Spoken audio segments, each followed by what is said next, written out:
Learn English through stories B17 PDF. Adapted and modified by Kulwant Singh Sandhu. Contents 1. Mini stories 2. The Dancing Teapot. 3. A Pennywise Monkey. 4. Punctuation 2. 5. Picture Dictionary. 1. Mini stories 2. A life in a small village. The three words that can amply describe the life in a village are simple, pure, and fresh. The villagers are very simple-hearted people. They know no cunning. They are pure in their thoughts and actions. They are very hospitable.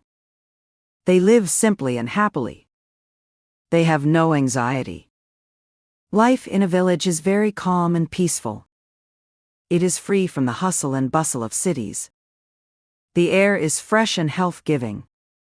Once, said Leo Tolstoy in one of his stories, a villager's life is not a fat one, but it is a long one.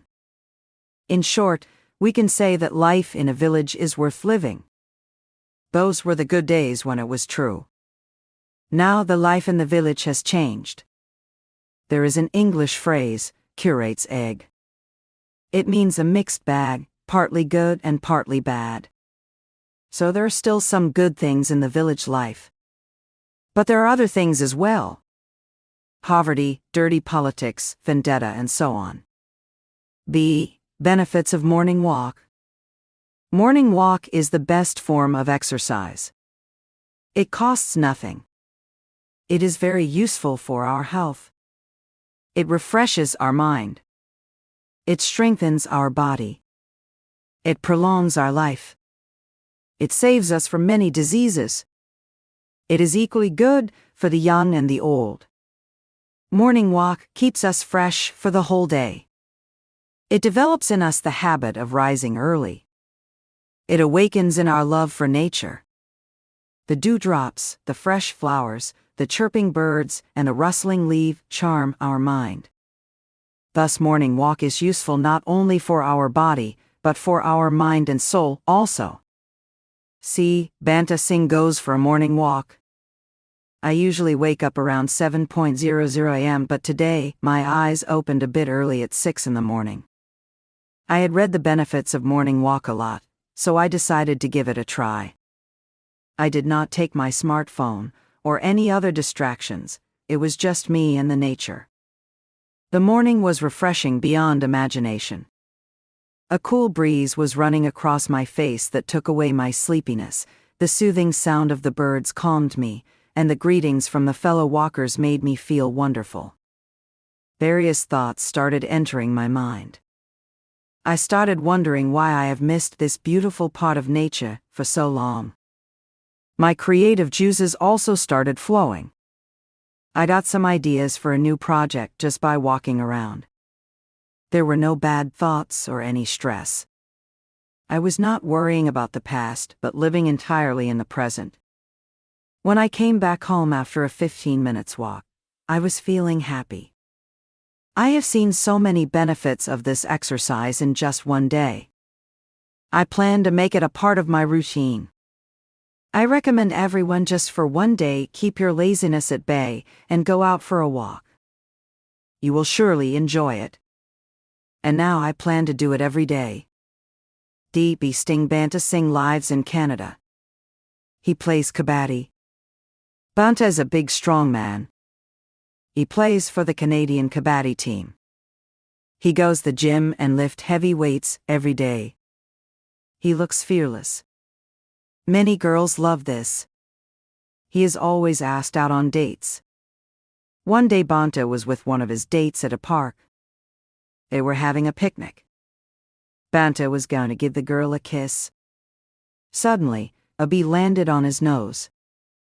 Banta yelled like a little girl. He ran out of the park.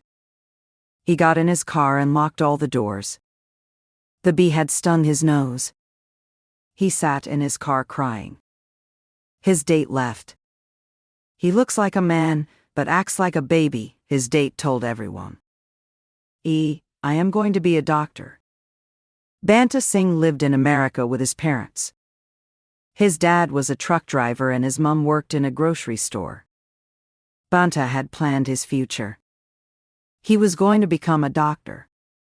He said to his mom, "Mom, guess, what am I going to be?" Mom replied, "A truck driver, like your dad." "No, I am going to be a doctor," said Banta. The next day, Mom phoned her Massiji, congratulations. Massie asked, "Congratulations for what?" "Banta, my son, is going to be a doctor," said Mom. Then Mom phoned Banta's Bua and some more relatives. Banta studied hard for 4 years. Then he got accepted into a medical school. He studied there 2 more years. He took hard science and maths classes. Banta was the best student. "You're going to make an excellent doctor," his professors told him. One day, Banta was in class. He had to learn to draw blood. He stared at the needles. "It's your turn to try it, Banta," said the professor. Banta couldn't move. He had no idea why he felt so scared. Shaking, he injected the patient's arm. A little drop of blood came out. Banta fainted. Doctors cannot be scared of blood. It was time to find a new career. Banta's dad bought a new truck. Banta became a truck driver. Digging dust goes to Canada, oh girl, the truck of Banta. Every day eats pizza and burgers, the stomach of Banta. Looking for singers. Banta Singh lives in Kana, Punjab. His brother's name is Santa Singh. Banta failed his 10th exam.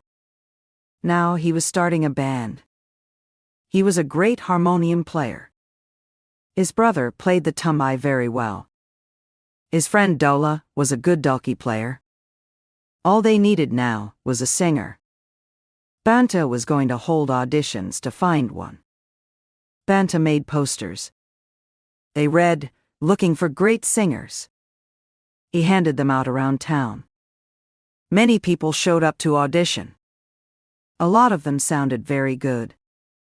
Banta's favorite was a beautiful girl. "She sounds terrible," said all his brothers, Santa.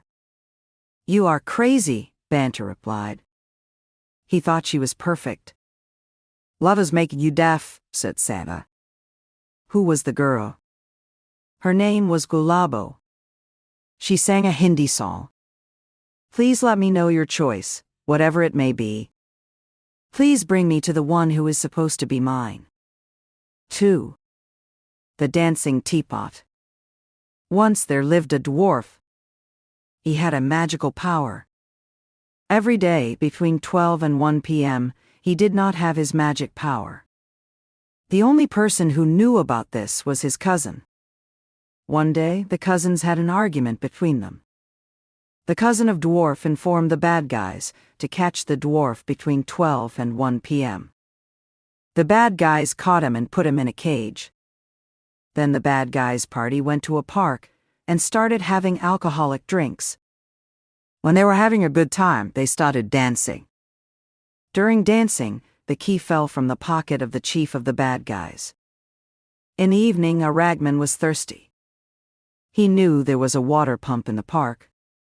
He went to the park and found a key. The color of the key was gold. He thought that he found some gold. He became happy. When he was walking towards home, he heard a noise. Somebody was crying, "Please help." He went to the house and found a dwarf in a cage. He tried his golden color key to open the lock of the cage. It worked. The dwarf was free. The dwarf wanted to thank the ratman. He turned himself into a pretty teapot and said, "Take me home as a teapot. I will keep you happy," the little man said before turning.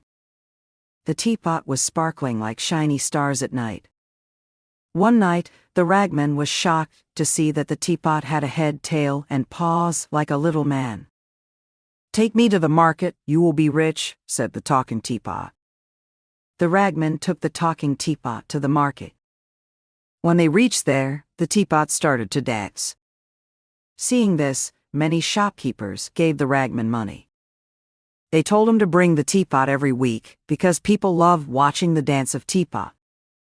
This way, the ragman lived a good life with the dancing teapot. However, he did drink some country-made vodka now and then. Moral: kindness always brings good rewards. Today, a teapot is dancing very enthusiastically. Today, refrain from alcohol, which you gulp every day. Witnesses are in the market, I am not telling a lie. 3. A penny-wise monkey. Once upon a time, there lived a king in a big and rich country. The king was quite fond of traveling. Usually he didn't like to visit his own country. Instead, he went to other countries. He was also very fond of wearing expensive clothes. There are so many similarities between that king and the Indian Prime Minister, Narendra Modi. Modi loves traveling abroad. He doesn't like going to place in India unless there is an election. In the state of Manipur, there had been a lot of trouble and killing. The Prime Minister did not visit Manipur. Anyway, back to the story. One day, the king assembled his army to move out for a holiday to some distant country. The king and his soldiers walked for the whole morning in the forest. After this, they went into the camp to take some rest. The horses were also tired, so they were fed with peas. One of the monkeys who lived in the forest was keeping a track of the things done by the king's men from a distance. When he saw peas offered to the horses, he jumped down from the tree at once to get some of them. He quickly gobbled some peas, also filled his mouth and hands with them. Then he went up the tree and sat down to eat the peas. As and when he sat there to eat peas, one pea fell from his hand to the ground. The greedy monkey dropped all the peas he had in his hands and ran down to look for the lost pea at once. Unluckily, he could not find that one pea. He climbed up the tree again and sat at rest. He was looking very sad. He said to himself, "To get one pea, I threw away what I had." The king was watching the monkey from the camp and said to himself, "I would not be like this stupid monkey who lost much to gain a little. I will go back to my own country and enjoy what I have." Thus the king and his army marched back to their own country. Moral: value the things you have. 4. Punctuation 2. Exclamation point. Use an exclamation point at the end of a sentence that shows a strong feeling such as surprise or fear. An exclamation point is used instead of a period. Examples: what a silly thing to do. Help! A monster! You're completely wrong. What a shame. I told you not to go out on your own. How sad. You can also use exclamation points with strong orders. Examples: sit down. Don't touch that knife. Quiet. Give me that ball. Leave that computer alone. Do it now. Exclamation points are usually used after interjections. People often use just one or two words to express a sudden feeling, such as fear, happiness, surprise, or anger, or in greeting somebody. These short expressions are called interjections. Here are some examples. Hello. Ouch. Good morning. Hooray. Good night. Help. Well done. Look out. Oh dear. Happy birthday. Question mark. Use a question mark after a question. 1. What's your name? 2. How many stamps do you have? 3. Where do they come from? 4. Who has taken my pen? 5. Can you lend me your bicycle? 6. Where are you going? 7. Why are you always late? 8. What's the meaning of this word? 9. Do you know the answer to this problem? 5. Picture dictionary page.